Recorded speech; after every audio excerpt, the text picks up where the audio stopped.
Camera record के अनुसार पहले टोयोटा कार सामान्य स्पीड में थी। अचानक स्पीड काफ़ी तेज हो जाती है। बस स्टैंड से ओएनजीसी के बीच कैमरा रिकॉर्ड के अनुसार 13 सेकंड में कार 600 मीटर पार कर देती है, यानी कि स्पीड लगभग 150 किलोमीटर रही होगी, जो दुर्घटना का कारण भी है। अब इसके बारे में जानते हैं एसएसपी अजय से कि वो क्या कहते हैं, उन्होंने क्या जाँच किया है इसमें।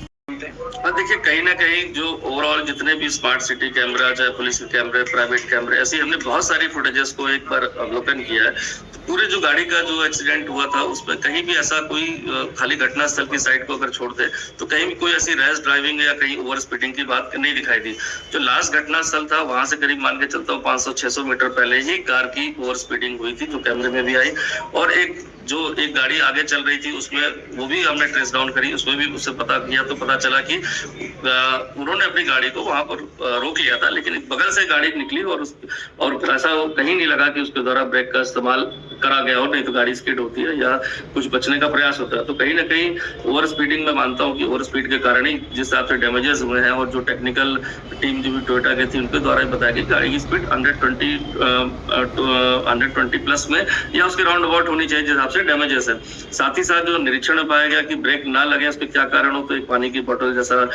इन्वेस्टिगेशन में भी आया, विजिट में भी टेक्निकल टीम के भी आया, वो ब्रेक्स के नीचे वहां फंसी पाई गई। किन परिस्थितियों वहां पहुंची थी, चूंकि एक्सीडेंट के बाद वो फंसी कि एक्सीडेंट के पहले इस कारण से ब्रेक नहीं लग पाई, ये क्वेश्चन है। लेकिन एक्सीडेंट के बाद फंसने का चांसेस थोड़े कम लगते हैं, क्योंकि जिस तरह गाड़ी के डैमेजेस हुए थे, सारा पोर्शन गाड़ी का जो भी आगे का था वो पीछे की तरफ शिफ्ट हो गया, तो पानी की बोतल आगे उसमें फंसने का थोड़े चांसेस कम लगते हैं। लगता है कि कहीं किसी कारणों से वो वहां पहले गिर गई हो या फंस गई हो, और जब लास्ट टाइम ब्रेक लगाने की बात आई हो, क्योंकि उसी स्पीड से चलने वाली ऑलमोस्ट जो गाड़ी आगे चल रही थी उसने अपने ब्रेक्स लगाए और वो नॉर्मल हॉल्ट भी कर गई, और उसने पैसेंजर जो इंजर्ड थे उनकी मदद भी करी। तो मुझे लगता है कि ओवर स्पीडिंग नेचुरली एक कारण रहा होगा। ब्रेक्स का ना लगना भी एक बहुत बड़ा कारण है, और वो कारण जहां तक अभी तक मैं भी समझ पाया हूँ, हमारी टीम इन्वेस्टिगेशन समझ पाई है, और जो टेक्निकल टीम टोयोटा की थी उनके जो भी अभी वर्जन आया है, तो अभी मौके का रिटर्न में भी रिपोर्ट मांगी है, तो ऑलमोस्ट लगता है कि रीजन यही रहा होगा।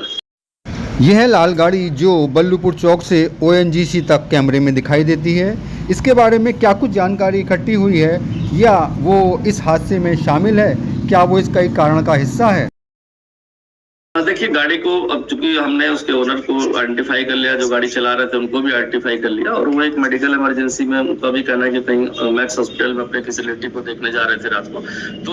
गाड़ी का जो जाना वहां से, और उनके द्वारा रुककर वहां पर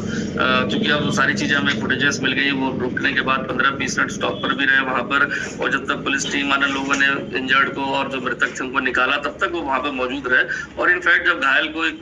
गाड़ी में लेकर जब गए वहां पर, ये भी साथ में वहां पर हॉस्पिटल के बाहर तक आए। तो नेचुरल से देखा जाए कि एक अच्छे सिटीजन के रूप में वहां से कोई भागे नहीं, रखते साइड में मदद भी करी और हॉस्पिटल तक भी आए, लेकिन चूंकि उनके यहाँ खुद एक मेडिकल इमरजेंसी थी, इसके बाद वो वहां से चले गए। चूंकि बात इसमें हो चुकी है, उनके जो बच्चे थे उनके जो फादर से है, और बच्चों को भी बुलाकर इसमें और विस्तृत जानकारी इसमें करने के बाद इसमें सभी को ब्रीफ किया जाए।